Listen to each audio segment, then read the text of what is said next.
Oke, silakan dibuka dengan nyanyi dan doa.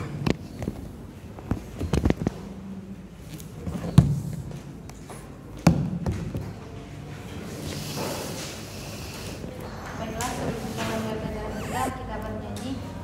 Dung Tuhan Yesus, 1, 2, 3 ya. Dung Tuhan Yesus,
Oke, maaf ya karena membicarakan soal Natal kita di tanggal 9 Desember pukul 9 kita akan melaksanakan Natal bersama keluarga besar SCT Sangiran di auditorium yang baru. Dan diharapkan nanti semua tingkat pertandingan festival KUR, mungkin suratnya sudah sampai ya, belum. Nanti semua tingkat ya, bukan kelas, tingkat.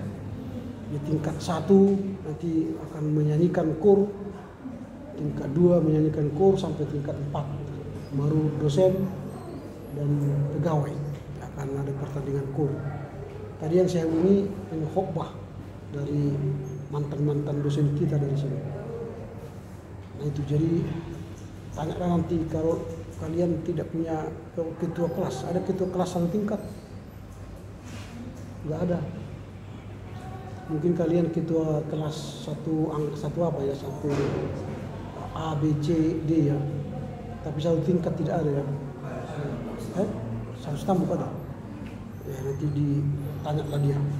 Suratnya sudah selesai, itu tinggal mengirimkan ke tingkat masing-masing.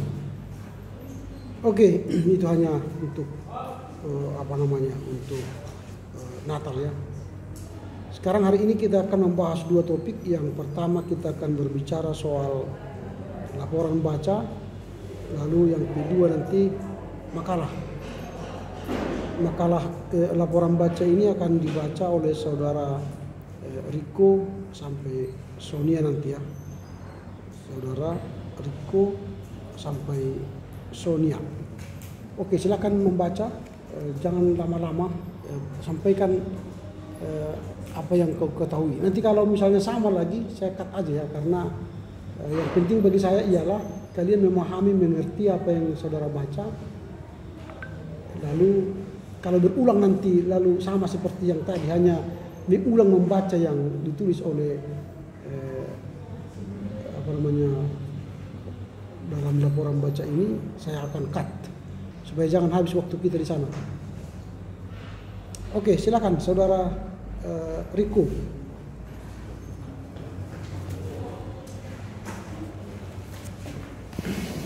selamat pagi untuk teman-teman semua.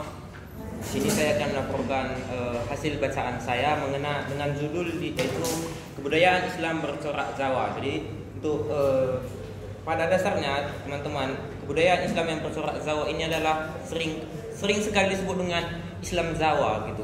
Jadi Islam Jawa ini bukan aliran di dalam suatu dalam ajaran Islam, bukan aliran dalam agama Islam, tapi Islam Jawa adalah Islam yang beradaptasi dengan budaya atau kultur dari daerah Jawa itu sendiri gitu. Jadi mungkin Islam Jawa ini. Jadi pada dasarnya fungsi agama Islam itu adalah diturunkan menjadi petunjuk bagi manusia dan rahmat bagi seluruh sekalian. Jadi fungsi inilah yang diawali untuk penyebaran agama Islam. Jadi dalam Islam bercorak Jawa ini. Jadi yang pertama akan kita bahas itu yaitu kecakapan kultural masyarakat Jawa, atau hal yang identik yang mungkin istimewa dari masyarakat Jawa, bisa kita katakan adalah hal moralitas atau yang diterima oleh masyarakat Jawa, karena identitas masyarakat Jawa itu sangat normatif atau menerima atau inklusif. Inklusif itu artinya teman-teman bahwa menerima atau menempatkan diri gitu. Jadi sesuai dengan fungsi awal agama Islam, yaitu bahwa Islam itu adalah bersifat universal atau menyeluruh. Jadi dalam artian universal dan bersifat inklusif, yang itu menempatkan diri pada suatu objek gitu. Jadi agama Islam yang beradaptasi dengan agama Jawa sering juga disebut dengan Islam kejawen. Jadi kejawen adalah kepercayaan yang dianut oleh para filsuf-filsuf Jawa pada zaman dahulu. Jadi sebelum adanya Islam atau Islam kejawen atau Islam Jawa di tanah Jawa, itu adalah teman-teman bahwa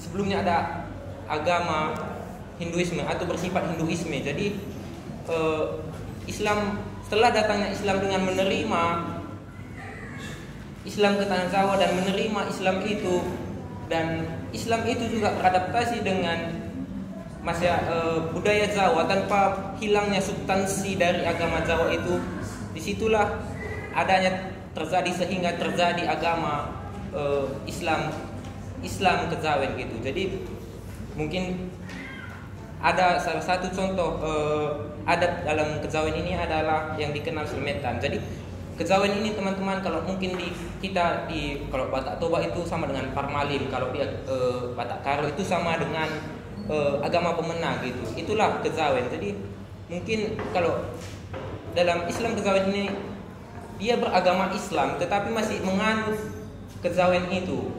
Dia kejawen, dia Islam juga gitu teman-teman. Jadi mungkin kalau di sekarang tanah Batak mungkin sudah jarang, sudah tidak terlalu menyangkut ke dalam budaya gitu. Mungkin dari gereja-gereja kita tidak, karena mungkin hanya bahasa pun atau sedikit. Tapi Islam kejawen ini masih menyangkut dengan agama dan budaya kejawen itu masih kental dan erat, sehingga ada kultural yang beradaptasi yang mungkin menyatu gitu tanpa memisahkan diri gitu dia. Jadi Islam kejawen ini pun awalnya masuknya ke tanah Jawa itu didasari atau oleh para wali, yaitu Wali Songo, 9 Wali Songo. Yang diajarkan adalah bahwa mereka bersikap toleransi dan rukun santun gitu. Karena corak para wali ini bersifat inklusif kembali teman-teman, atau menempatkan diri atau menyesuaikan diri ke dalam budaya Jawa atau adat Jawa, yang sehingga masyarakat Jawa mudah menerima agama Islam secara cepat gitu. Jadi proses adaptasi inilah yang dilakukan sehingga mungkin banyak ketertarikan bahwa masuk ke dalam agama Islam. Jadi agama Islam adalah yang di Jawa itu dia bisa dikatakan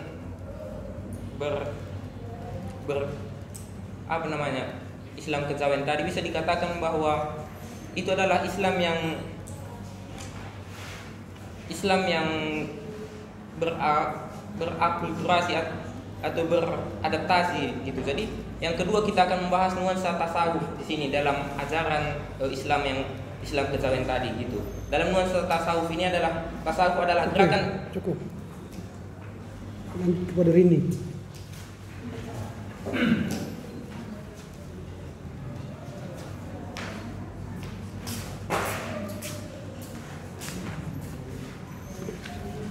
Ya, selamat pagi bagi kita semua. Di sini saya akan menjelaskan hasil laporan baca saya mengenai kebudayaan Islam bercorak Jawa dengan pokok pembahasan adaptasi Islam dalam kebudayaan Jawa. Pendahuluan, Islam diturunkan sebagai penunjuk bagi manusia dan sebagai rahmat bagi seluruh alam. Nah, di mana tantangan di dalam kesejarah Islam, tantangan itu muncul karena adanya perbedaan kultur dan masyarakat. Di Jawa sendiri, tantangan muncul karena adanya perbedaan mistis, tradisi mistik. Nah, dan yang kedua, kecakapan kultural masyarakat Jawa. Masyarakat Jawa dikenal dengan masyarakat yang toleran dan adaptif terhadap tradisi dan budaya baru. Hasil dari proses adaptasi ini memunculkan yang namanya sikap mutualistik dan sinkretik, yang dimana munculnya gerakan neopuritan yang ingin mempurifikasi kebudayaan Jawa, yang dimana dapat ditunjukkan seperti ritual khusus seperti kehamilan, kematian, keselamatan dan ritual lainnya. Dan C, proses adaptasi. Islam Jawa adalah subkultur dari budaya di tanah Jawa. Istilah tanah Jawa ini dipakai untuk masyarakat penduduk asli Jawa yang berbahasa Jawa dan berpenopang teguh pada kebudayaan Jawa atau wong Jawa. Nah, tradisi Jawa ini dibagi menjadi 3 kategori, yang mana kebudayaan pesisiran, kebudayaan Banyumasan, dan kebudayaan Negeri Agung atau Kejawen. Yang dimana istilah ini dipakai untuk menunjukkan budaya dan tradisi bekas kerajaan Mataram. Tradisi Kejawen adalah hasil adaptasi Islam antara budaya dan tradisi Jawa yang menciptakan identitas baru dan antara penggabungan antara Islam dan Islam Jawa dan kebudayaan Islam dan Jawa yang mengandung nuansa yang religius. Dan yang D, nuansa tasawuf. Jawa merupakan masyarakat yang toleran dan religius serta penuh simbol, tampak dalam perilaku dan adat istiadat yang dinyatakan dalam bentuk simbol-simbol dan ritual-ritual dalam bentuk pesan moral dan ajaran penyembahan. Nah, mistimisme Islam kejawen merupakan budaya dan tradisi yang mampu menciptakan ajaran ontologi dan metafisika mengenai pokok ajaran ketuhanan, kemanusiaan dan alam. Nah, dapat disimpulkan bahwa Islam kejawen bukanlah merupakan aliran ajaran keagamaan dalam Islam, melainkan hanya proses adaptasi dalam kultur masyarakat Jawa. Terima kasih. Selanjutnya Rolasmian.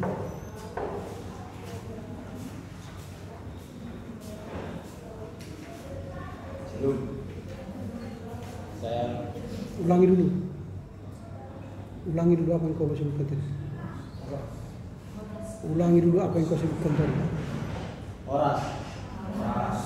Saya akan mempresentasikan laporan kerja saya yang berdiri pada pembahasan kebudayaan Islam bercorak Jawa. Untuk mencapai kebudayaan Islam dalam bercorak Jawa terdapat 3 yang harus dilalui. Yang pertama, kecakapan kultural masyarakat Jawa. Yang kedua, adanya proses adaptasi, dan yang ketiga yaitu hasilnya yaitu nuansa tawasud. Yang pertama, kecakapan kultural masyarakat Jawa. Dalam penyebaran agama Islam khususnya di tanah Jawa mengalami beberapa tantangan yang karena disebabkan perbedaan kultural di beberapa daerah. Khususnya di tanah Jawa, bagi masyarakat Jawa terdapat tantangan yang muncul dari tradisi mistik Jawa dan budaya Jawa Hindu. Namun karena kecakapan kultural masyarakat Jawa yang inklusif, artinya mereka dapat menerima budaya dan tradisi asing yang masuk ke dalam kebudayaan mereka. Pergumulan yang terjadi karena kedatangan agama Islam dengan kebudayaan Jawa adalah pergumulan yang mutualistik. Orang Jawa memiliki sifat yang toleran. Mereka menghargai kebudayaan dan tradisi orang lain yang masuk pada wilayah mereka. Ini disebabkan karena kebudayaan mereka yang memiliki mental dalam kehidupan berbasis keharmonisan. Jadi mereka memiliki sifat, itulah yang menyebabkan mereka memiliki sifat toleran. Meskipun sejauh ini muncul neopuritan yang artinya ada beberapa gerakan yang ingin memurnikan ajaran tersebut untuk mengubah purifikasi Islam, namun sejauh ini formasi kebudayaan atau Islam Jawa masih tetap eksis. Ini terlihat dari beberapa tradisi Islam Jawa, yaitu upacara kehamilan, khitanan dan lain-lain. Kedua, untuk kebudayaan Islam bercorak Jawa juga mengalami proses adaptasi. Terdapat 3 kategori identitas kebudayaan Jawa. Yang pertama, kebudayaan Nagori Agung. Kebudayaan Nagori Agung ini memiliki beberapa daerah seperti Surakarta, Madura, Kediri, dan Malang. Dari sinilah munculnya nanti istilah Islam kejawen. Artinya Islam kejawen merupakan subkultur dari kebudayaan Jawa, khususnya di Nagori Agung. Istilah Islam kejawen merupakan ajaran Islam yang sudah beradaptasi dengan budaya dan tradisi kebudayaan Jawa. Adaptasi yang terjadi dari menciptakan penggabungan menjadi identitas yang religiusitas Islam dengan kebudayaan Jawa. Ini dilahirkan dari hasil alektika yang dibawakan oleh alektika yaitu kompromi antara agama Islam dengan kebudayaan Jawa yang tidak terlepas dari oleh para dai sebelumnya, di mana mereka melakukan dengan kebijakan dan kejelian mereka untuk menghargai juga kebudayaan Jawa yang telah berada di tanah Jawa, sehingga masyarakat pada saat itu tidak kaget dan mereka juga melakukan pendakwaan dengan halus, sehingga terjadilah kompromi antara kebudayaan Jawa dengan ajaran Islam yang dibawakan oleh para dai. Oleh karena itu, Islam kejawen bukanlah aliran dalam Islam. Merupakan Islam kejawen adalah ajaran Islam yang sudah berkompromi atau sudah memiliki hubungan mutualistik dengan kebudayaan Jawa, dan yang tidak terlepas dari, sehingga kebudayaan Islam itu bercorak Jawa adalah yang dilakukan oleh para dai yang dilakukan dengan berdakwah dengan tidak menghilangkan keislamannya melalui ajaran mereka. Mereka menghargai kebudayaan yang sudah ada, yaitu kebudayaan Jawa, sehingga membuat kebudayaan atau ajaran Islam mudah diterima oleh orang Jawa pada saat itu. Terima kasih. Oke. Lanjut kepada Romi.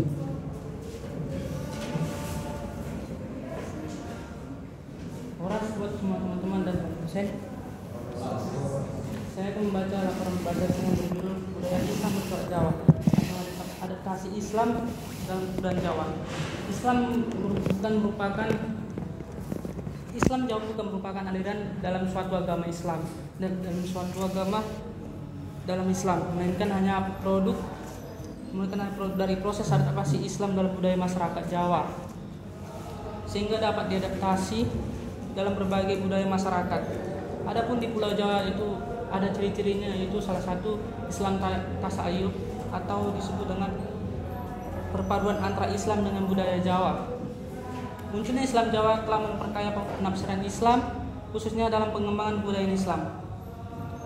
Dalam sejarah Islam, agama ini menyebar dengan luas dengan banyak tantangan-tantangan di daerah satu lainnya dengan daerah lainnya. Di Jawa tantangan-tantangan muncul akibat dari kultur budaya yang berbeda-beda, terutama di masyarakat. Dan Islam dihadirkan dengan wajah yang santun dan sopan dan tidak konfrontatif, atau budaya kejawaan asli maupun disebut dengan Jawa biasa. Yang kedua, kecakapan kultural masyarakat Jawa. Masyarakat Jawa dikenal sebagai masyarakat yang toleransi dengan budaya asing yang masuk ke dalam masyarakat kebudayaan Jawa atau di tanah Jawa, atau disebut dengan Wong Jawa. Memiliki kecakapan kultural dalam beradaptasi dengan berbagai bentuk budaya asing. Karakter masyarakat Jawa itu sangatlah adaptif dan kompromis terhadap berbagai bentuk budaya. Ini juga diperankan ketika menganggap masuknya Islam, dan budaya Jawa ini berlangsung hingga saat ini. Akan tetapi formasi kebudayaan Islam sudah terbentuk, masih tetap eksepsi, tapi informasinya tetap menjadi identitas yang semakin berkembang. Hal ini ditunjukkan karena adanya upacara khas Jawa, yaitu hitanan, kematian, dan keselamatan, dan berbagai jenis bentuk lainnya. C. Proses adaptasi. Secara garis besar kebudayaan Jawa dapat dipilih dalam 3 kategori, yaitu kebudayaan pesisiran, kebudayaan Banyumasan, dan kebudayaan Nagari Agung atau disebut kejawen. Dengan demikian kebudayaan Jawen atau kebudayaan masyarakat Jawa di tanah Jawa, istilah kejawen dipakai oleh masyarakat untuk menyebut budaya dan tradisi oleh bekas kerajaan Mataram Islam, baik maupun bentuk di Yogyakarta dan Surakarta, dan daerah-daerah sekitarnya seperti daerah-daerah Surakarta, Malang, Madiun hingga Kediri. Islam Jawa secara sosial kultural adalah merupakan subkultur dan bagian budaya di tanah Jawa. Istilah tanah Jawa dipakai untuk tidak menyebut pulau, karena di pulau Jawa terdapat budaya-budaya yang bukan termasuk dalam subbudaya Jawa, seperti budaya Sunda dan bahasa asing lainnya. Dan ada pun budaya-budaya Betawi dengan bahasa Melayu Betawi dan budaya Madura dengan bahasa Maduranya. Pulau Jawa yang berbahasa Jawa, masyarakat Jawa merupakan masyarakat melahirkan menopang kebudayaan Jawa sendiri adalah pengertian yang lebih luas meliputi sub-sub kultur yang ada di tanah Jawa. Oleh karena itu, maka terjadilah sinkretisme pemikiran hingga menjadi cara beragaman yang unik untuk kompromi. Oke, cukup. Lanjut kepada Santo. Hauras bagi kita semua. Dalam laporan bacaan kali ini saya akan menjelaskan tentang kebudayaan Islam bercorak Jawa. Agama Islam dipercaya sebagai petunjuk hidup bagi manusia. Oleh karena itu, agama Islam menyebarluaskan ajaran luhurnya supaya termanifestasi dalam kehidupan nyata. Para wali songo melihat bahwa masyarakat Jawa tinggi dengan ilmu mistik, kesantunan dan keramahannya, sehingga mereka membawa agama Islam dengan kesantunannya tanpa konfrontatif dengan budaya Jawa atau kejawen. Kecakapan kultur masyarakat Jawa. Masyarakat Jawa sangat toleransi terhadap budaya asing, contohnya Islam. Mengapa? Karena mereka memiliki basis moralitas toleransi kehidupan yang tinggi, sehingga istilah Islam Jawa sudah menjadi tradisi masyarakat Jawa yang sudah dimasuki dengan nilai-nilai unsur masyarakat Jawa, contohnya upacara selamatan yang dibawakan sebagai kehamilan mitoni, kematian, kinatan, dan lain-lain. Ketiga, proses adaptasi. Proses adaptasi istilah tanah Jawa dipakai untuk menutupi sebuah istilah Pulau Jawa, karena tidak hanya orang Jawa yang tinggal di situ, tetapi orang Sunda, Jawa Barat, orang Betawi, Jakarta, orang Madura, Jawa Timur, sehingga dibagilah menjadi kebudayaan Jawa itu menjadi tiga, yaitu kebudayaan pesisiran di sepanjang Pantura, kebudayaan Banyumasan, Kedu, Magelang, dan Banyumas. Yang ketiga, kebudayaan Nagari Agung meliputi Keraton X, Surakarta, Yogyakarta, Madiun, Kediri, Malang. Itulah yang disebut sebagai kejawen. Kejawen adalah sebuah kerajaan Mataram yang terbagi menjadi Surakarta, Yogyakarta, dan sekitarnya. Sehingga Islam Jawa sudah menjadi beradaptasi dengan masyarakat Jawa, terutama kebudayaan Nagari Agung yang sangat mengembangkan ajaran agama Islam sehingga menimbulkan corak sofistik mistik. Adapun yang menjadi tantangan dari para wali songo adalah tentang sistem hierarkis, peranata sosial dalam kemasyarakatan dan budaya mistik kejawen, sehingga menampilkan sebuah metode muaidoh, ihasana, wa mujadalah, bilatih hiasan yang diambil dari Al-Quran untuk menghadapi para tokoh, para pemimpin, dan orang-orang terpandang supaya mereka tidak kaget dan mereka merasa para wali songo menghargai sebuah budaya Jawa dengan sebuah dakwah yang sangat halus, sehingga timbullah pemikiran sinkretisme, yaitu pemikiran kompromis adaptasi. Kerajaan Demak merupakan kerajaan pertama di Islam yang mampu menggeser politik Jawa Hindu di Majapahit sehingga menjadi politik Jawa Islam. Kerajaan Demak tidak terlalu panjang karena langsung berpindah ke Pajang, Kartasura, dan di situ dia beradaptasi lagi dengan budaya lokal sehingga mereka sangat kental dengan Islam kejawen. Lalu kerajaan Mataram tersebut dibagi menjadi dua, yaitu Surakarta dan Yogyakarta. Itulah yang disebut sebagai kebudayaan Nagari Agung yang sangat ikut ambil bagian dengan mengembangkan ajaran agama Islam untuk masuk ke dalam sebuah budaya Jawa. Nuansa tasawuf. Nuansa tasawuf adalah istilah Islam Jawa yang dikenal dengan ilmu mistisisme, yaitu bahasa-bahasa kitab diubah menjadi bahasa Jawa dan pemikirannya diadaptasikan dengan pemikiran Jawa tanpa menghilangkan substansinya. Dengan begitu, berikut sebagai pencangkokan dari beberapa tradisi kebudayaan. Yang pertama adalah unsur tasawuf falsafi, yaitu unsur yang diambil dari serat wirid Hidayat Jati yang terutama martabat 7 yang diambil dari dalam proses emanasi atau tayuan. Dalam kitab Vedana mengajarkan bahwa sebuah ajaran terutama dalam Islam kejawen adalah persembahan ritual empat tingkat, yaitu sembah catur. Ada juga yang dalam para wali mengembangkan sebuah jimat, yaitu kalimat sadat. Itulah yang jimat yang dipakai Bunda Dewa atau Raja Amarta. Itulah menjadi karya yang paling efektif para wali untuk mengembangkan adaptasi mereka. Metode yang digunakan Islam Jawa yang terutama adalah intuisionisme, yaitu mencari kebenaran dengan proses intuisi, yaitu hati perasaan terdalam untuk mencapai sebuah pendekatan kepada Maha Kuasa dalam mencapai pengetahuan yang hierarki atau kenyataan. dalam proses untuk mencapai sebuah asal dan tujuan penciptaan. Terima kasih. Oke, bagus. Selanjutnya saudara Charlie.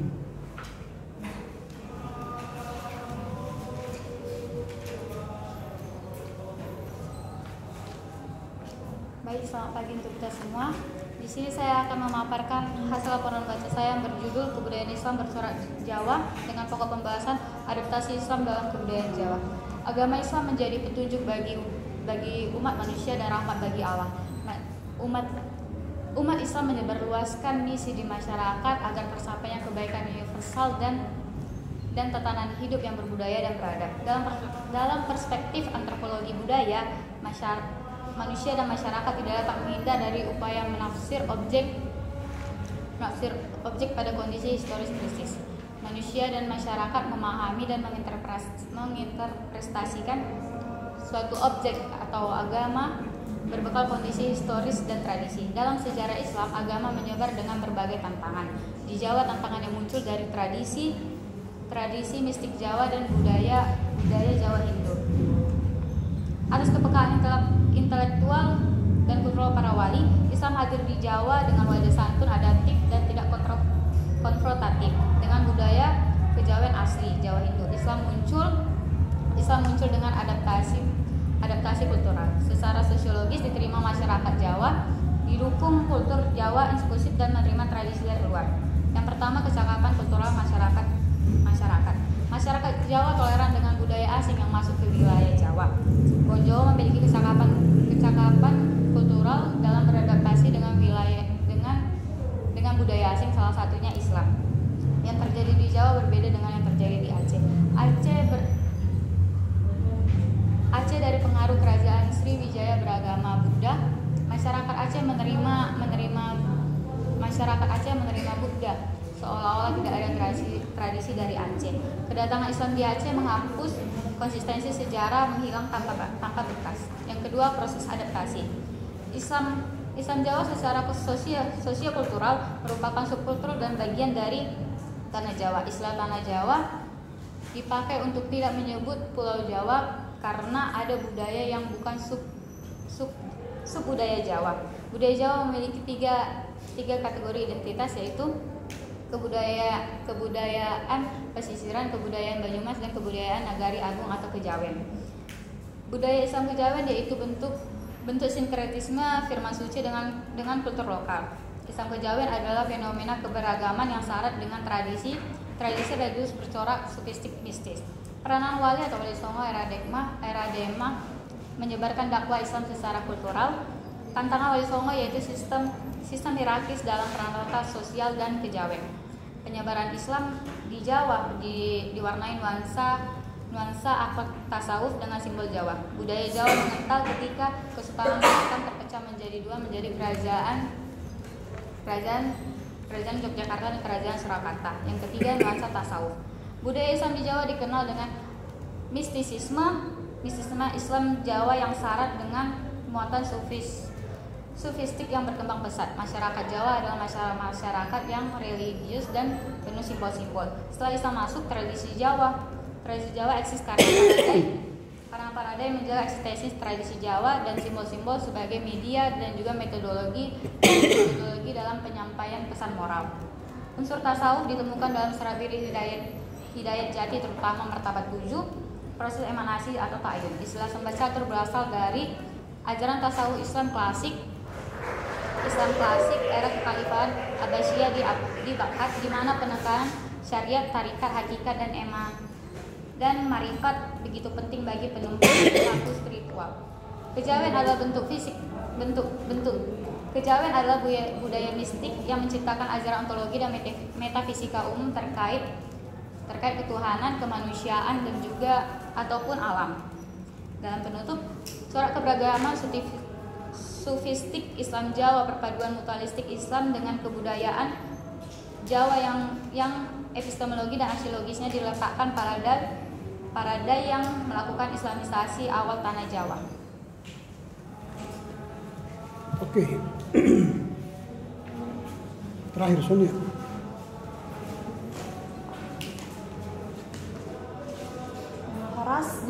akan menyampaikan isi laporan bacaan saya, yaitu kebudayaan Islam bercorak Jawa dengan pokok pembahasan adaptasi Islam dalam kebudayaan Jawa. Islam Jawa bukanlah aliran, melainkan sebuah proses atau hasil proses adaptasi antara agama Islam dengan masyarakat Jawa sendiri. Nah, di mana dalam hal kesejarahan Islam, agama ini mendapat tantangan. Tantangannya itu berasal dari mistik Jawa, tradisi mistik Jawa sendiri. Nah, namun Islamisasi di tanah Jawa ini berkembang pesat, bahkan berhasil.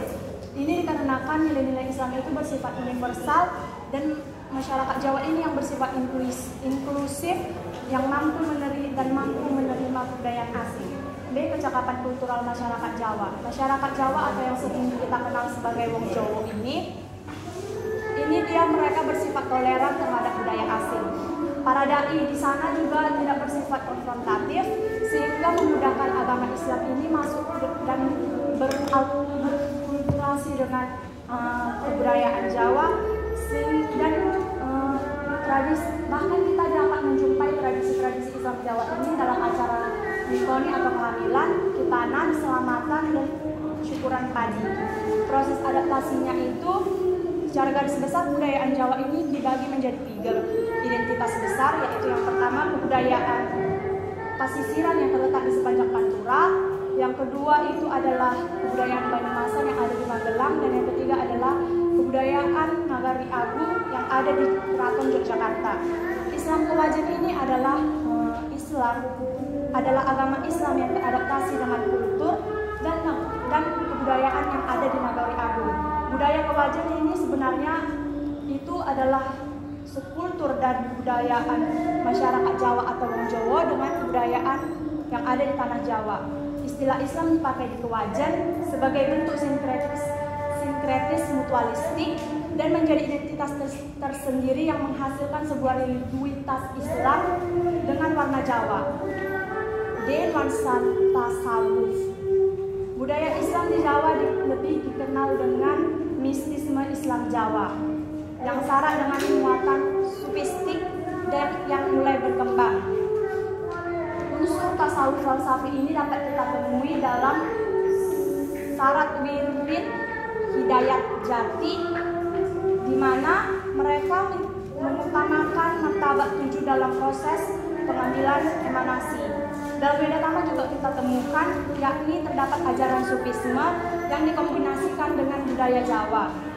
Inti ajarannya yakni sembah catur, di mana tasawuf Islam di mana sembah catur ini merupakan ajaran tasawuf era kekhalifahan Abbasiyah di Baghdad, di mana terdapat penekanan di syariat, tarikat, dan hakikat serta realitas hakiki. Hal ini begitu penting dan dinampakkan langsung oleh Mangkunegoro, di mana ia membungkus langsung tasawuf itu dalam konteks kultur Jawa.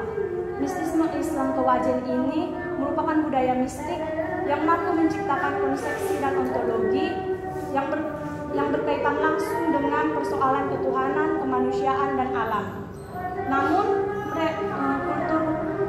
mistisme Islam di tanah Jawa ini, Islam Kewajen ini mendapat tantangan dari globalisasi, modernitas, tapi tetap eksis hingga sekarang, sehingga kita dapat menjumpainya dalam upacara Mitoni ini. Ada pembacaan yang namanya pembacaan surat itu dan pembacaan surat Al-Barzanji. Jadi kesimpulannya, Islam Kewajen itu merupakan produk hasil akulturasi atau kultur masyarakat Jawa dengan budaya Islam.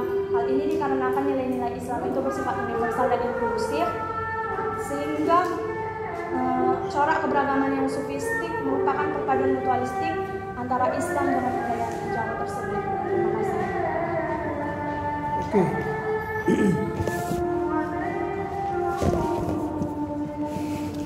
Ya, secara keseluruhan saya sudah baca makalah atau laporan baca yang keempat ini.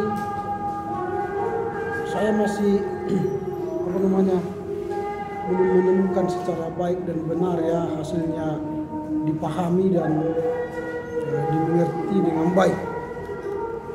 Terkesan masih hanya sebuah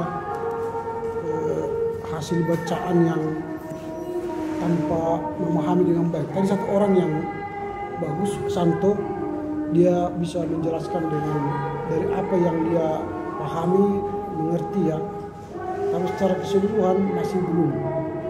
Artinya apa yang menjadi ide pemikiran dari penulis belum disampaikan dengan baik. Sebenarnya Samsul Bakri dia seorang dosen di Universitas IAIN ya, IAIN Surakarta. Dia dosen sejarah kebudayaan dan menulis di sebuah jurnal yang disebut dengan Jurnal Dinika volume 12 nomor 2 Juli Desember 2014. Dia hendak menyampaikan, kalau kalian baca abstrak itu saja sebenarnya kalian bisa mengelaborasi pemikiran dia. Di situ pemikiran utamanya dia sampaikan bahwa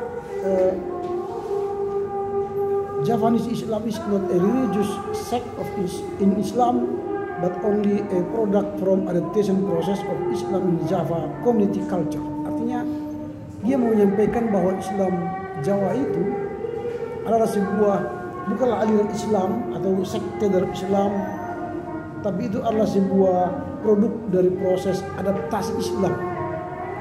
Dan proses adaptasi itu terjadi di masyarakat Jawa. Jadi bukan sebuah sekte, tetapi dia adalah sebuah Islam yang merupakan hasil adaptasi antara kebudayaan Islam dengan kebudayaan Jawa. Lalu tesisnya itu dia perjelas lagi, dia mengatakan bahwa this is possible because the values of Islam itself is universal, so inclusive to be adapted in various people culture. Menurut dia itu mungkin, Islam yang adaptif itu mungkin. Jawa Islam bukan sebuah sekte agama Islam itu mungkin, karena dia mengatakan itu adalah karena Islam itu punya nilai-nilai universal. Nah, karena nilai-nilai universal itulah membuat Islam inklusif. Keinklusifan Islam itulah membuat Islam itu bisa beradaptasi dalam budaya Jawa. Ini yang mau disampaikan. Bahkan dia mengatakan setelah terjadi adaptasi dengan budaya Jawa dan Islam, karena keuniversalan kedua budaya ini, maka dia melanjutkan tesisnya, the characteristic of Islam in Java are Sufism. Maka dia katakan ciri khas dari Islam di Jawa itu ialah tasawuf atau Sufisme. Nah, ini yang dia sampaikan dalam artikelnya ini, dan dia menyimpulkan dengan mengatakan the emergence Javanese Islam has enriched interpretation of Islam, especially in Islamic cultural development. Jadi mengatakan bahwa adaptasi kebudayaan Islam itu atau Islam Jawa itu menambah atau memperkaya penafsiran Islam dan memperkaya penafsiran Islam, khususnya kebudayaan Jawa. Ini yang dia sampaikan. Lalu dia mencoba melihat masuknya Islam itu di pendahuluan dan bagaimana kesejarahan masuknya Islam ke tanah Jawa, dan dia kaitkan dengan kecakapan kultural masyarakat Jawa. Jadi kecakapan kultural masyarakat Jawa inilah yang akan membuktikan tesis dia yang mengatakan bahwa Islam Jawa itu bukan sekte, tetapi dia lahir dari sebuah proses adaptasi. Nah, ketika dia berbicara soal karakteristik masyarakat Jawa yang adaptif dan kompromistis, ini menjadi peluang bagi masuknya Islam ke tanah Jawa. Jadi ketika budaya Islam datang, Jawa yang adaptif dan kompromistis mampu menerima Islam dengan baik.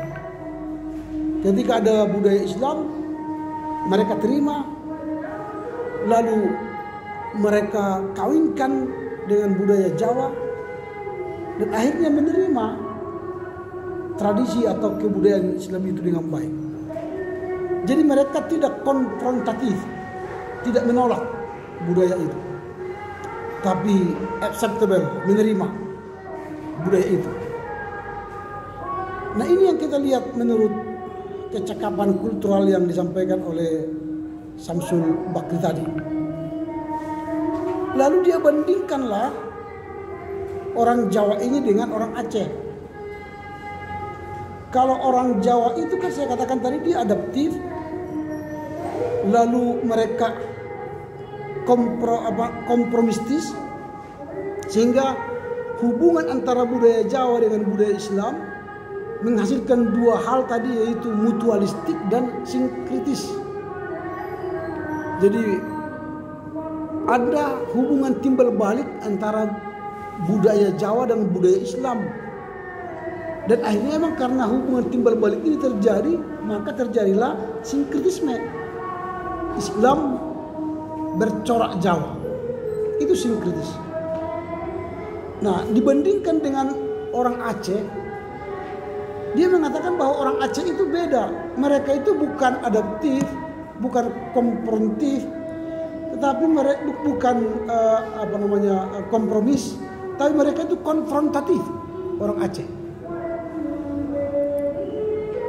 orang Aceh itu menerima bulat-bulat, ya, menerima bulat-bulat budaya luar yang masuk ke Aceh. Misalnya, ketika budaya Buddha masuk ke Aceh, orang Aceh itu langsung menerima budaya Buddha itu, tanpa terjadi perjumpaan budaya Buddha dengan budaya Aceh. Artinya budaya Aceh jadi hilang karena budaya Buddha datang ke orang Aceh. Mereka terlampau menerima bulat-bulat tanpa ada pertemuan antar budaya. Lalu kemudian masuk Islam ke Aceh. Budaya Buddha yang mereka miliki selama ini hilang setelah budaya Islam datang. Sehingga sampai sekarang Aceh itu tidak punya budaya lokal. Yang ada ialah budaya Islam. Nah, nanti kalian carilah di Islam Aceh itu, atau di budaya Aceh itu, apakah ada budaya Aceh? Sekarang nggak ada lagi. Di situ semua budaya Islam.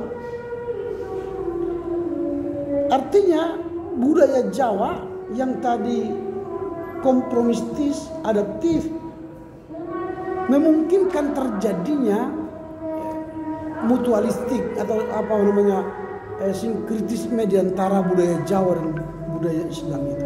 Saling menerima lah. Sehingga sampai sekarang budaya Jawa itu bisa bertahan dengan Islamnya karena mereka terus mempertahankan adaptivis itu. Sehingga ketika Islam masuk dan sampai sekarang mereka tidak pernah menolak Islam. Jadi kalau misalnya dia Islam, tetap dia kejawen. Kalau dia Kristen atau Katolik, tetap dia kejawen. Itulah tadi tanda petik sinkritisme itu. Beda dengan kita orang Batak.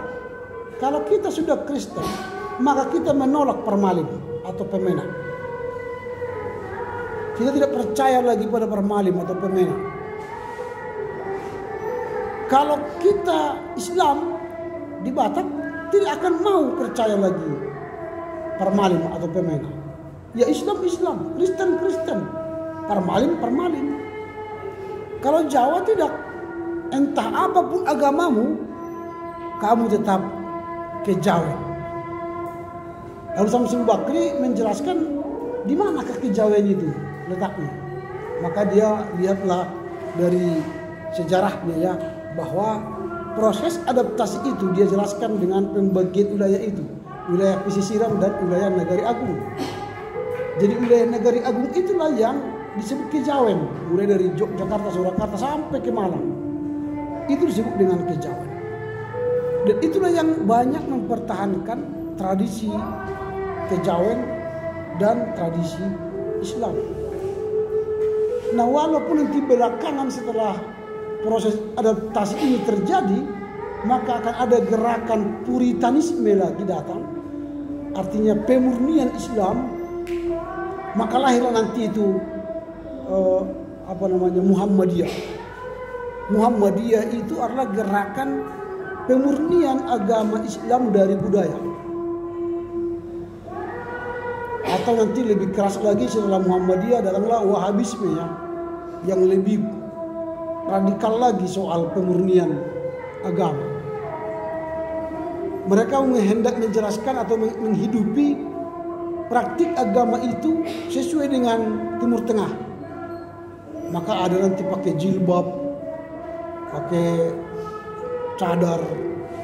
Karena mereka meyakini bahwa Islam yang benar itu ialah jika Islam itu melakukan tradisi Islam yang datang dari Timur Tengah.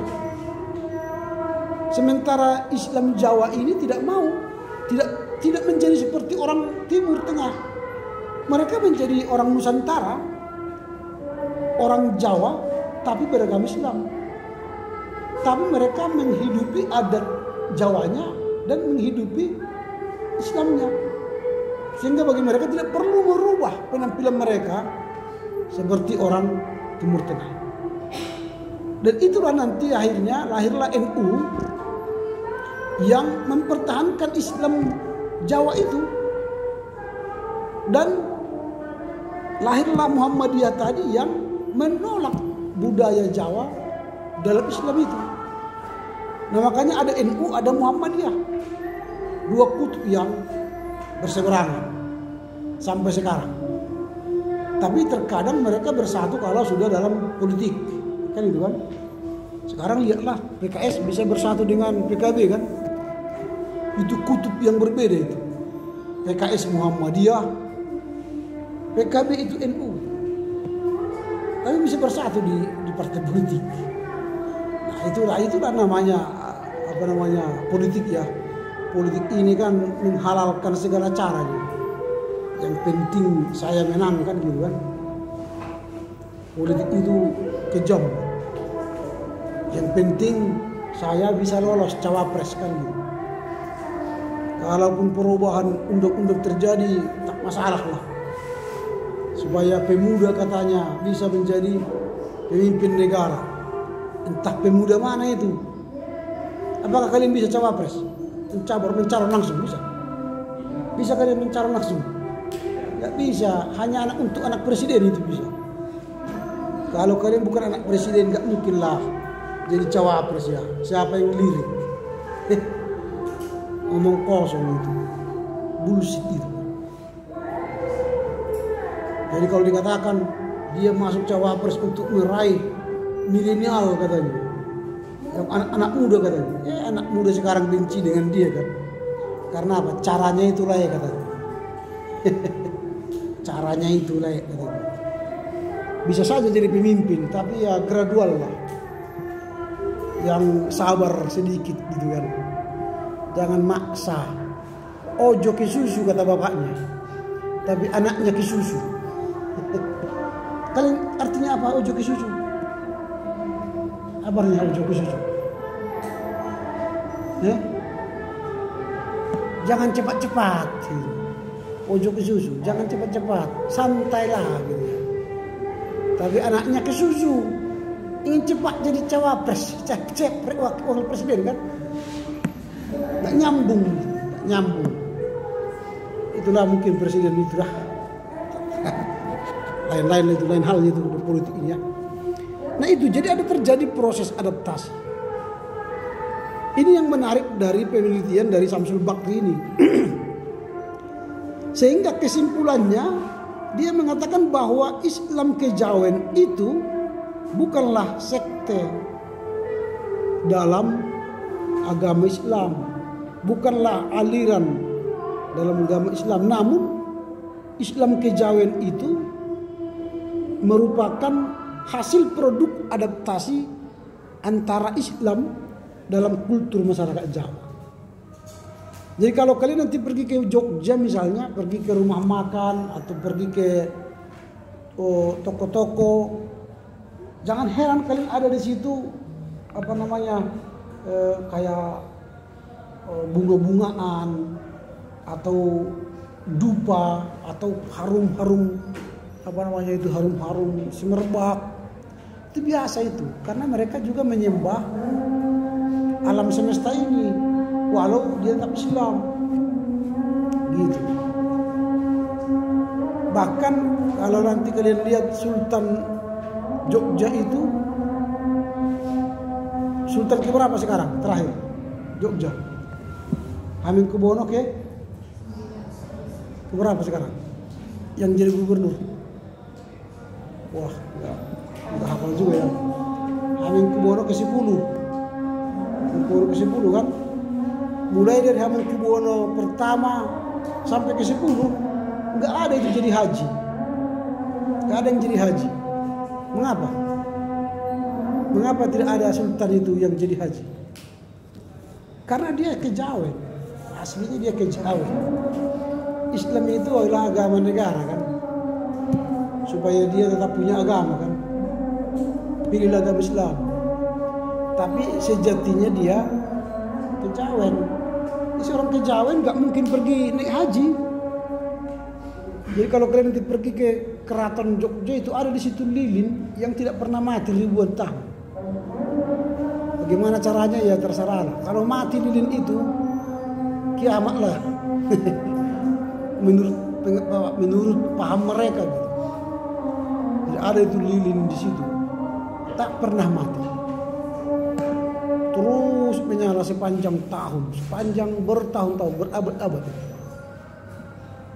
Nah, kalau kalian ingin ke sana ya pilih aja. Tapi harus permisi sama Sultan Hamengkubuwono ke-10 kan. Jalan ke sana merangkak gitu. Kayak gini. Nah ini yang penting supaya kalian tahu bahwa kebudayaan Islam bercorak Jawa itu merupakan ciri khas Islam Jawa.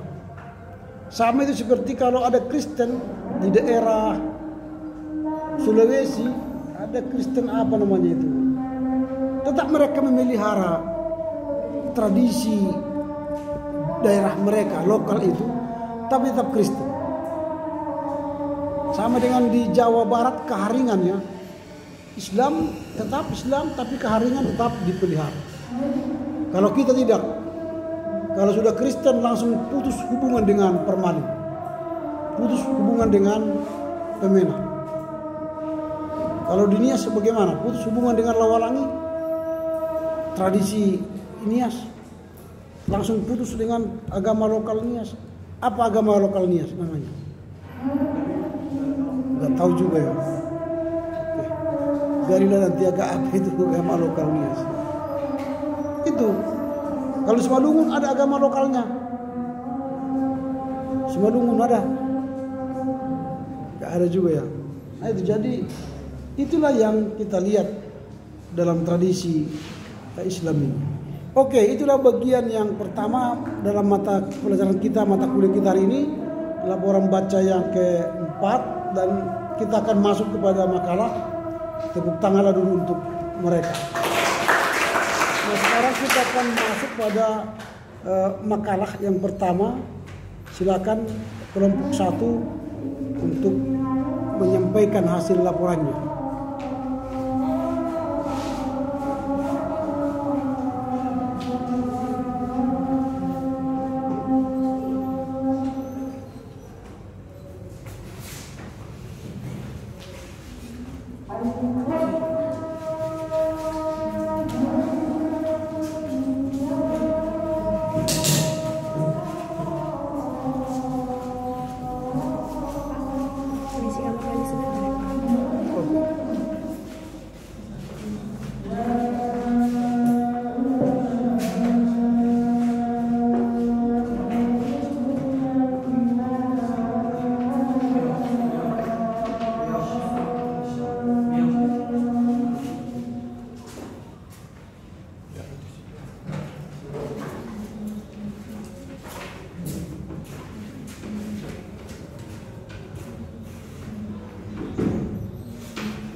akan mengajarkan mengenai filsafat Karo.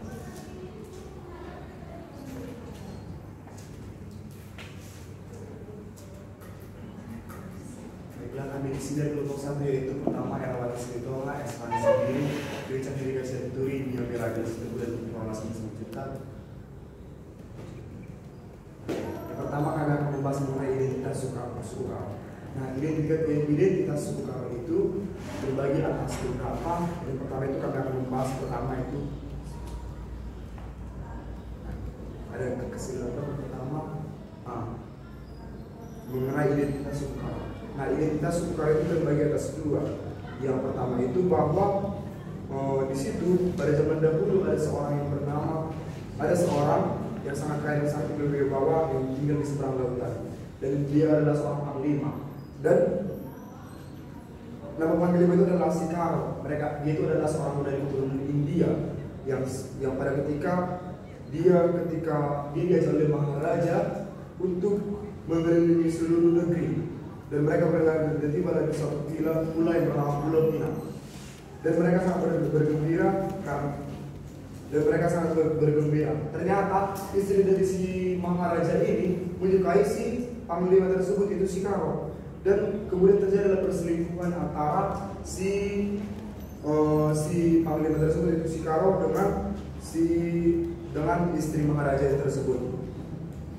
Kemudian setelah itu mereka memasuki daerah yang tidak jauh dari tempat mereka, yaitu di Pulau Perca atau Sumatera. Dan sekarang ini tempatnya ceritanya itu adalah di Belawang. Dan singkat ceritanya mereka tiba di Mulawari berseberangan dengan Capa yang sekarang Sumber Raya setelah beberapa kali perpindahan. Dengan demikian, Sikaro dan rombongannya adalah mendiri kampung di dataran tinggi yang sekarang bernama Tanah Karo. Pertama-tama mereka membangun dari rumah mereka dari kayu pada tempat itu, beratapkan alang-alang dan dindingnya berasal dari pohon enam. Dan mereka membangun 5 dapur dalam satu rumah. Sikaro mengangkat talon menjadi kali bubuk, dan kedua dayang-dayang dan mereka juga mempunyai dayang-dayang itu yang menjadi anaknya, serta kedua pengawal mereka menjadi menantunya. Setelah beberapa mereka lama tinggal, Sikaro memiliki anak, tapi anaknya merupakan ada 5 perempuan yang cantik, dan kemudian beberapa kemudian lahirlah anak mereka yang bernama si Meherga. Dari sinilah asal kata nama Meherga. Kemudian dari versi kedua, di leluhur etnis Karo berasal dari selatan berbatasan dengan Pama. Seorang Maharaja mengangkat rombongan tak terdiri dari istri dayang-dayang, pengawal, prajurit beserta harta dan kaum peliharaannya. Mereka bermaksud untuk mencari tempat yang lebih subur dan untuk mendirikan kerajaan. Nah, dalam peristiwa tersebut tidak dikatakan kapan terjadinya. Namun pengawal yang bersakti itu bernama Sikaro yang tadi itu kawin dengan putri si Maharaja bernama Mian Sari. Di dalam perjalanan mereka diterpa angin ribut, dan rombongan ini menjadi terpencar. Akibatnya mereka terdampar di pulau. Dalam peristiwa itu terjadilah Sikaro yang berpisah dari rombongan tersebut, dan dari rombongan yang terdiri dari 7 orang menggunakan rakit. Kemudian rombongan sampai di sebuah pulau yang diberi nama Perbulawan, yang berarti perjuangan yang sekarang dinamakan dengan daerah Belawang. Dari sana mereka terus menelusuri Sungai Deli dan Babura, dan akhirnya sampai di sebelah gua Umang di Sembahe. Dari perkawinan Sikaro nenek moyang Karo dengan Mian Sari lahirlah 7 orang anak. Anak sulung hingga ke-6 semuanya perempuan, yaitu si Corak, si Unju, Tekang, Giri, Pagit, Cile, dan akhirnya lahirlah 7 seorang laki-laki yang bernama Meherga. Meherga yang berarti berharga atau Meherga penting sebagai penerus. Dari sana lahir Meherga bagi orang Karo yang berasal dari ayah atau patrilineal, sedangkan bagian perempuan discut beru berasal dari kata diberu yang berarti perempuan. Meherga akhirnya kawin dengan anak Tarlon yang bernama Cima. Tarlon merupakan saudara bungsu dari Mian Sari, istri Mikau. Dari Meherga dan Cima kemudian lahirlah 5 orang laki-laki yang namanya merupakan 5 induk orang Karo, yaitu yang pertama Sikaro diberi nama Karo, tujuannya bila nanti neneknya atau Nini Karo telah tiada di dunia, sebagai ganti ia akan menjadi sebagai ganti atau sebagai ingatan, sehingga nama leluhurnya tidak akan hilang. Yang kedua si ginting, yang kedua diberi nama sembiring karena dia memiliki ciri yang kulitnya itu yang paling hitam dari antara saudara-saudaranya. Kemudian si perangin-angin karena ketika dia lahir, angin berhembus dengan kencangnya, itu angin untuk beliau. Yang kelima si tarigan atau anak yang paling bungsu. Pada perkembangannya keturunan mereka sub-sub Karo mereka yang baru saja terdapat banyak mereka pada etnis Karo. Sub-sub mereka ini berkembang akibat migrasinya pada keturunan ini Karo ke daerah lain sebab kampung mulai semakin lama semakin padat. Akhirnya terjadi perkawinan dengan etnis lain dari sub Karo. Kemudian yang menjadi identitas sub Karo itu adalah pertama itu mereka yang sudah kami jelaskan, ada pembagian ginting pun memiliki pembagian, begitu juga sembiring, perangin angin, tarigan dan Karo. Kemudian bahasa Karo akan dilanjutkan oleh Mio.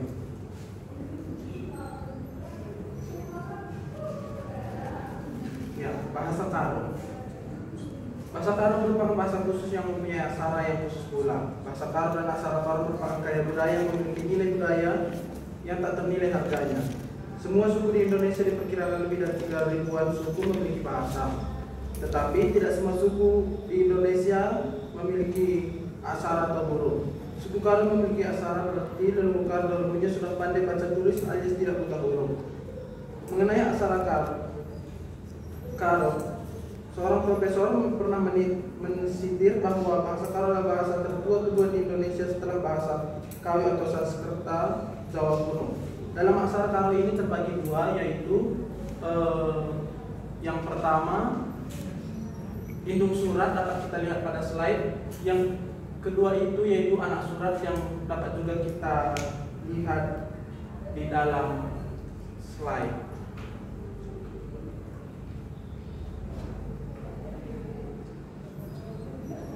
Selanjutnya akan dijelaskan oleh teman kami Rolas. Selanjutnya yaitu kesenian Karo. Kesenian Karo tradisional terdiri dari gendang dan pakaian adat bersama hadirnya orang Karo. Acara gendang ini ditampilkan dalam seperti acara adat seperti adat perkawinan, kematian dan mengket rumah. Kesenian Karo terbagi menjadi dua, yaitu yang pertama gendang. Adapun gendang Karo terdiri dari gong, penganak, kuncapi, sarunai, surdam, gendang si nganaki, gendang si indungi, baluat, keteng-keteng dan lainnya.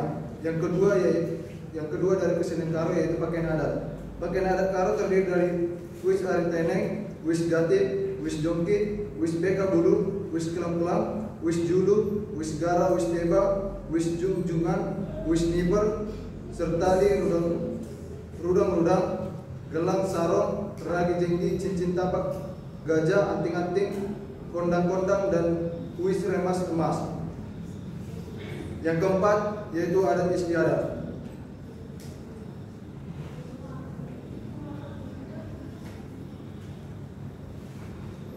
Adat istiadat yang paling melekat dalam Karo adalah adanya budaya runggu, yaitu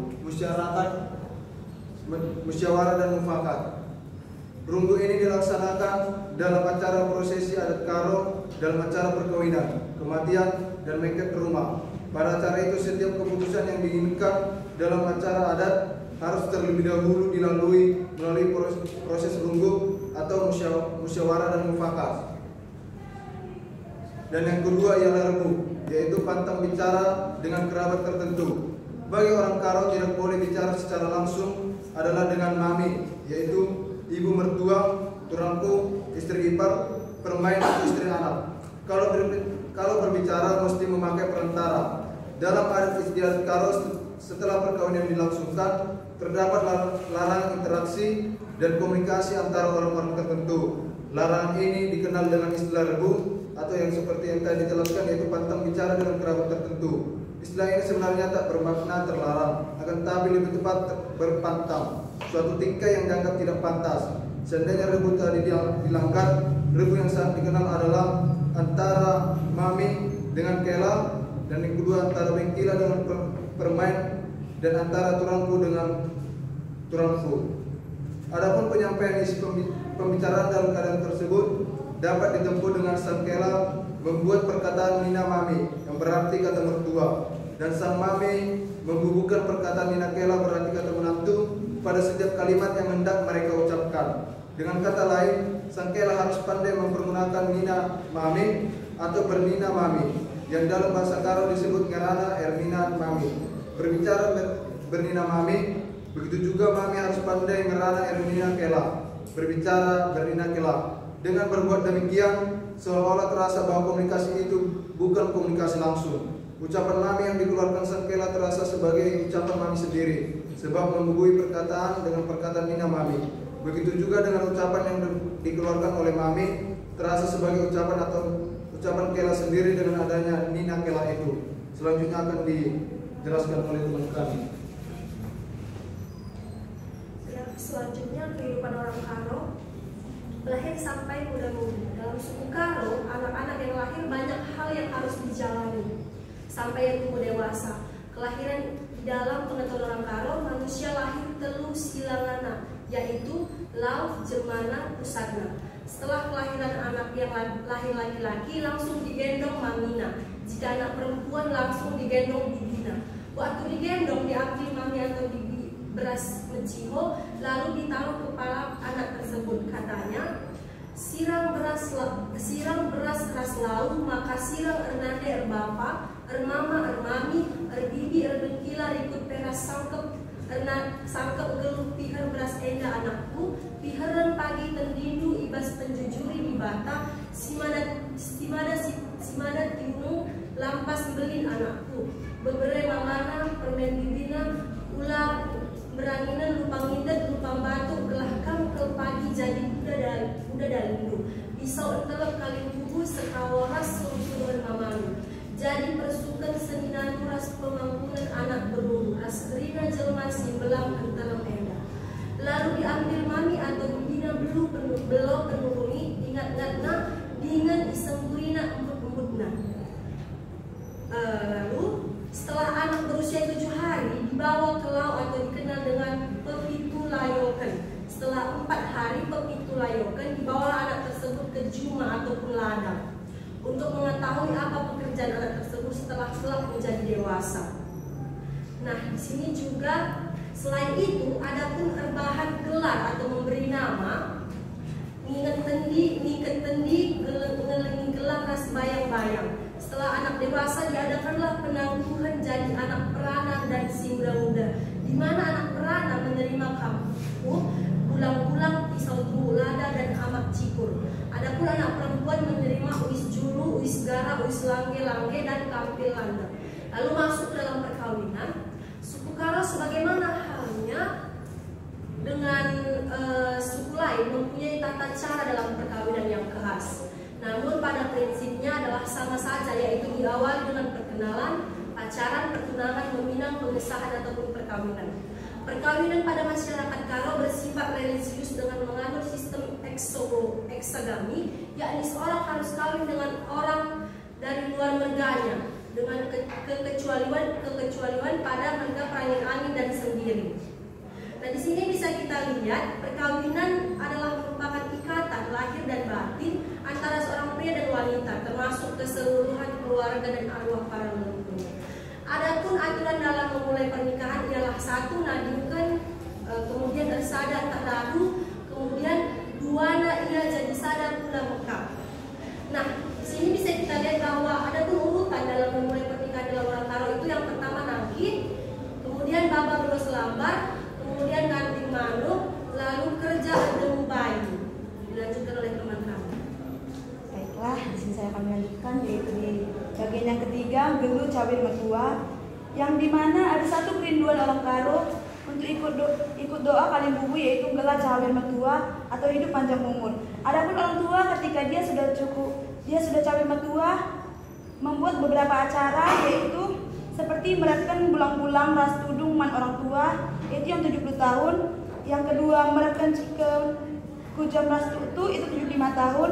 Yang ketiga meratkan kehametan ras meken kekelengan man orang tua, ras enggak bulari utang adat itu 80 tahun. Dan yang keempat meratkan nakan si malam-malam man orang tua atau melihat keadaan. Dan bagian yang keempat yaitu kematian.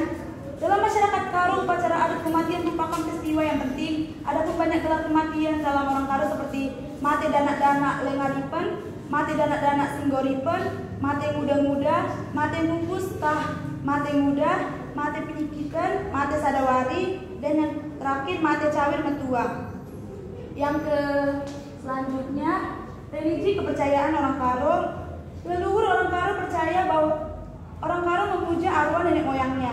Dipercaya bahwa arwah nenek moyangnya memiliki kekuatan moral tinggi dan sakti. Biasanya orang tersebut akan memberikan pesan-pesan berharga atau menunjukkan kekuatan atau kesaktiannya kepada keturunannya yang memanggil arwah tersebut. Ini merupakan hakikat dari kepercayaan animisme. Di samping itu juga mereka juga menganut paham dinamisme. Leluhur orang Karo percaya bahwa adanya Dibata atau Tuhan sebagai Maha Pencipta segala yang ada di jagat raya bumi ini. Dibata dipercaya menguasai 3 bagian, yaitu dapat kita lihat dari nomor 2, Dibata Idatas merupakan Tuhan penguasa langit dan atas dan alam raya. 2, Dibata Itengah merupakan Tuhan penguasa dunia atau bumi. Dan ketiga, Dibata Iteru merupakan Tuhan penguasa segala isi dan bumi. 2 titik selanjutnya yaitu Wari-Wari Karo. Wari-Wari Karo ialah Wari-Wari Karo atau sebutannya ialah waris 10 yang terdiri dari Aditya, Sumang, Gara, Budaha, Beraspati, Cukera 6, Berni Belanaik, Artia Naik, Sumana Siwah, Gara 10, Budaha Ngadep, Beraspati Tangkep, Cukera Dudulawu, Bela Purnama Raya, Tula, Sumacepik, Gara Anggotula, Budaha Gok, Beraspati 10 Siwah, Cukurasi 20, Belah Turun, Aditya Turun, Sumana Mate, Gara Simbelip, Budaha Medem, Beraspati Medem, Cukera Mate, Mate Bulan, Dalin Bulan, dan Samisara. Berikut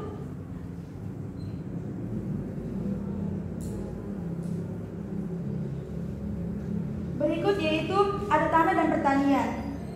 Pada prinsipnya tanah menurut hukum adat Karo adalah milik kuta atau desa yang penguasanya di bawah kekuasaan pengulu atau simantek kuta. Oleh karena itu hak seorang ginegem atau rakyat atas tanah hanyalah sekedar hak pakai.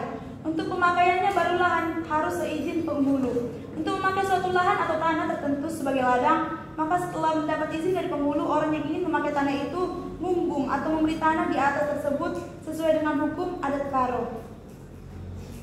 2.8 Aneka kebudayaan Karo.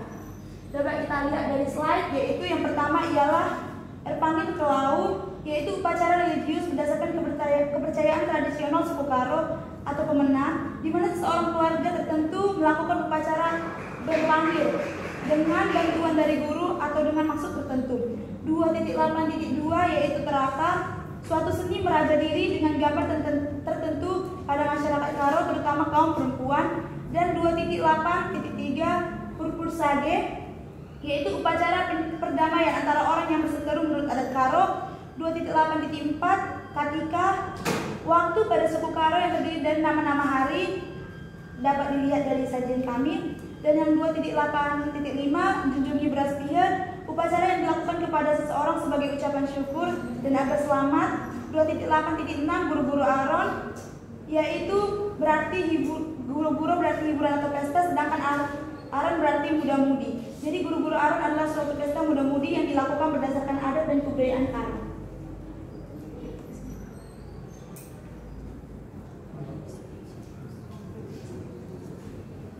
Selanjutnya yaitu modernisme dan perubahan sosial. Langkat dan Deli Serdang sebelum Perang Dunia Kedua, di daerah Langkat banyak orang Karo masuk Melayu atau menjadi orang Melayu dengan meresplare kebudayaan Melayu inklusi agama Islam. Dibukanya usaha-usaha perkebunan oleh maskapai Belanda di daerah Langkat dan Deli Serdang menyebabkan selimut isolasi yang selama ini meliputi masyarakat Karo secara berangsur-angsur semakin terbuka. Pada masa ini, modernisme sudah dikenal oleh masyarakat Karo. Paling tidak sudah mengenal sistem pertanian perkebunan modern dan sistem perdagangan. Mereka juga sudah berinteraksi dan berakulturasi dengan budaya lain di wilayah tersebut. Yang kedua, masuknya Injil bagi orang Karo. Penjajah Belanda di Indonesia sekaligus berdampak ganda, yakni di samping tumbuhnya imperialisme juga sekaligus dimulainya modernisme pada masyarakat Indonesia. Demikian juga bagi orang Karo. Kedatangan Belanda membawa petaka tetapi juga sekaligus membawa pencerahan. Dikatakan demikian karena setelah kedatangan Belanda ke dusun kecil Bulu Hawar tahun 1889, di sanalah mulai fase pencerahan bagi masyarakat Karo mengenal Kristen, pendidikan dan kesehatan. Kedatangan misionaris Belanda tidak terlepas dari perluasan kekuasaan perkebunan yang direncanakan Belanda di daerah Sumatera Timur. Setelah sukses membuka wilayah perkebunan di daerah-daerah pemukiman Karo seperti Sunggal, Deli-Dua dan sekitarnya, pengusaha perkebunan Belanda berambisi untuk berekspansi ke tempat lainnya. Salah satu tempat sebagai sasaran untuk pengembangan perkebunan tembakaunya adalah dusun kecil Bulu Anwar. Pendidikan ketika Pendeta Jostra tiba di dusun desa Bulu Anwar, telah ada beberapa guru Injil dari Minahasa. Dibukalah sekolah pertama di Bulu Anwar, kemudian Sibulangi, Tanjung Beringin dan Pernenen. Sekolah adalah barang baru bagi penduduk. Saat itu belum ada rumah sekolah, tetapi kegiatan belajar dilakukan di rumah guru dan belajar dilaksanakan sore hari setelah mereka bekerja pagi hari di sawah atau di ladang. Mata pelajaran yang diberikan hanya membaca, menulis, berhitung dan menyanyi. Walaupun pendidikan ini agak primitif, namun hal ini sangat membantu, tidak saja dalam bidang pendidikan, tetapi juga dalam bidang pengkabaran Injil. Pada bulan April 1897, Tuan Bukit salah seorang yang turut dalam baptisan pertama tanggal 20 Agustus 1893. Telah lulus ujian sekolah mantri cacat di Medan dan kembali menetap di Bulu Awal. Beliau banyak memberikan bantuan kepada jemaat dan masyarakat dalam bidang kesehatan. Pendeta Justra sekitar 1896, selanjutnya dibuka Sibulangi setelah Pendeta Nyoman menetap di sana pada tahun 1901. 3 kesimpulan. Dari sajian di atas dapat disebutkan bahwa secara penuh Karo terbagi atas 2 versi dengan identitas yang terdiri atas marga, bahasa, kesenian dan juga adat istiadat yang berkembang di dalamnya. Di samping itu juga masyarakat Karo memiliki aksara Karo dan juga mengenal hari-hari yang disebut dengan waris di Teluk Bulu. Selain itu masyarakat Karo mempunyai berbagai macam kebudayaan seperti berkur sage, seperti pulau, ketiga, terakan, judi, beras biar, dan buru-buru aro.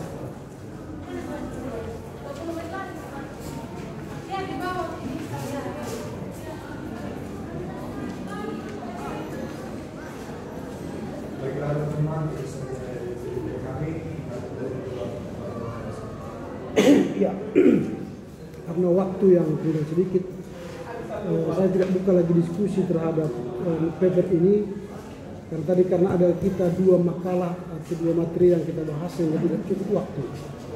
Nah, saya sudah memberi masukan terhadap revisi dari paper ini.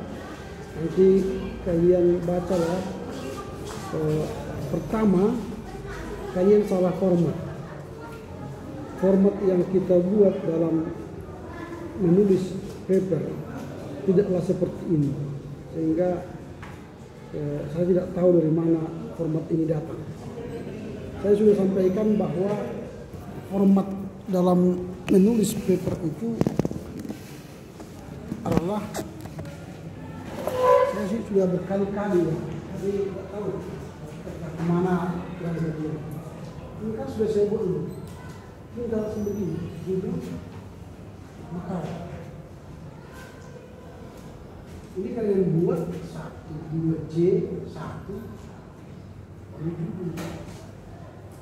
Sekarang mulai dengan menambah ini. Lalu ini sudah saya pilih sekarang, sampai sekarang. Tapi saya inginnya sementara. Diberi kesempatan kepada kalian untuk memperbaiki 1 minggu ke depan. Lalu kalau 1 minggu ke depan tidak kalian perbaiki, ini masih masukan dari saya. Seharusnya harus ada masukan dari teman-teman. Maka nanti di sini buatlah perbaikan. Kalau sekarang itu file yang saya pilih, saya buat revisi. Itu artinya saya sudah revisi. Lalu kirimlah perbaikan. Ini filenya. Jangan buat lagi nih. Tidak sesuai dengan format. Di silabus, waktu menulis silabus, berbicara silabus, saya sudah sampaikan bagaimana cara menulis format, gitu ya. Kemudian saya juga, apakah saya lupa apa tidak, saya sudah sampaikan bahwa menulis makalah itu tidak seperti makalah SMP SMA yang hanya pendahuluan, kemudian pembahasan, kemudian kesimpulan. Ini bukan makalah kuliah ini. Saya sudah kirim juga itu cara menyusun makalah supaya dipelajari. Diikutilah itu. Harus ada pendahuluan, pengantar, latar belakang masalah, rumusan masalah, tujuan penelitian, baru pembahasan. Pembahasan itu harus sesuai dengan rumusan masalah. Itu. Lalu yang terakhir, karena waktu kita, filsafat itu kan tujuan kita membahas filsafat. Tapi saya setelah membaca paper ini, makalah ini, terkesan ini bukan filsafat, tapi ini sejarah Karo. Dan itu tertulis dalam kesimpulan kalian. Coba baca kesimpulan kalian apa? Coba baca, salah seorang membaca kesimpulannya. Dari sini dasar disebutkan bahwa sejarah Karo kan? Jadi bukan filsafat. Yang saya inginkan ialah filsafat. Ada banyak filsafat yang kalian sampaikan di sini. Ada misalnya ini kan, ada Erpangir, ada Teraka, ada Purpur Sage, ada Katika, ada Junjungi Beras Pikir. Kalau kelompok A tadi, Manuk Sangkep, itu yang mereka bahas. Ambillah salah satu filsafat Karo, itu kalian bahas. Misalnya makna Junjungi Beras Pikir dalam tradisi Karo, atau makna Purpur Sage dalam masyarakat Karo. Satu aja. Jadi nanti judulnya bukan lagi filsafat Karo, tapi salah satu filsafat Karo itu yang dibahas. Atau filosofi kematian dalam Karo, atau filsafat kelahiran dalam masyarakat Karo. Satu dari itu. Kalau ini kalian buat ini sejarah ini. Sejarah ya. Sehingga tidak kelihatan filsafatnya. Nanti kalian perbaikilah sesuai dengan harapan kita ya. Oke, sampai di sini dah dulu. Tapi untuk kelompok 2, ikutilah sesuai dengan aturan mainnya. Jadi kirimkanlah hari ini jam 18 terakhir, dan ikuti apa yang ada sekarang itu. Sayang nanti kalau makalah ini hanya makalah biasa ini. Oke, terima kasih, tepuk tangan dulu untuk mereka. Oke, silakan duduk dengan nyanyi dan doa.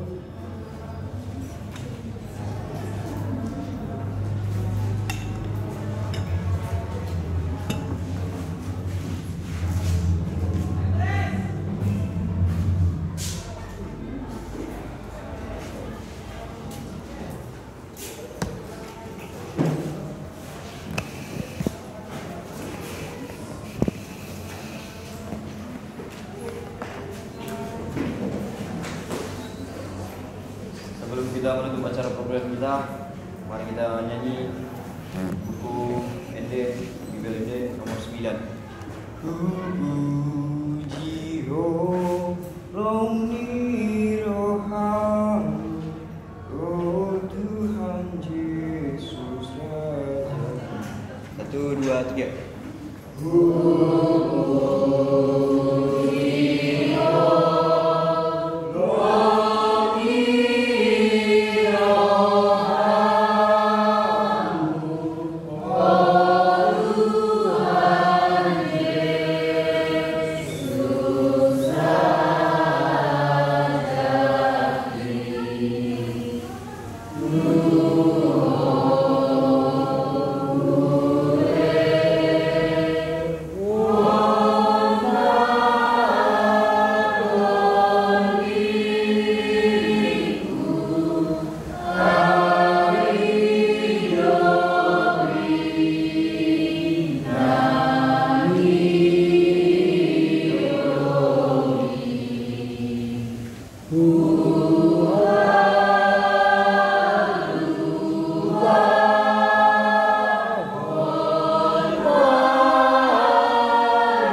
Kembali kami mengucap syukur Tuhan atas berkat dan karunia-Mu hingga kami bisa mengakhiri perkuliahan kami dengan sukacita.